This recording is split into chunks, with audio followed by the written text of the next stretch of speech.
This is a story a lot of people have been debating today. By law, all men, we have to sign up for the selective service system at age 18. That then puts us on a list to join the military if there is a draft. However, our female counterparts don't do this.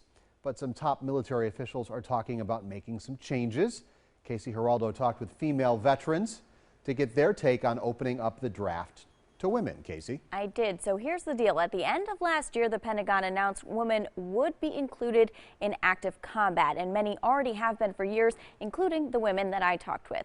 With that policy change, the Army Chief of Staff and the Marine Corps Commandant told a Senate committee yesterday women should have to enter a possible draft too.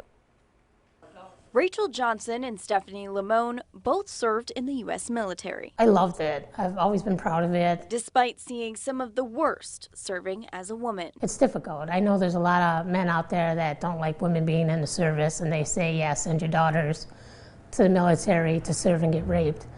You know, and that really just boils my blood inside. The veterans tell me including women in selective service levels a gender playing field all women in the service have to navigate. We want to be held to the same standard as men, and this is just another way to do it. It's that fight for equality that has draft-age students at Marquette agreeing. They want equality in the military, then they should have the same draft rules. As women, we want equal rights, and we deserve them, so I think that would be a good advancement for our country. They say if Congress changed the law and started a draft, they'd be there. I see myself as an equal to men, and enrolling in the draft, if I had to, that would make sense. It's not full consensus, however. Physically, it doesn't make sense. It doesn't seem morally correct, in my opinion. But Lamone says she wishes she could have the honor of enrolling. She says the change sends a message from the military to women in America. We accept you.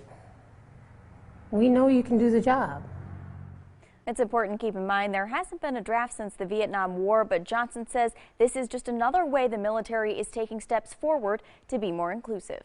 Casey, thank you so much for that.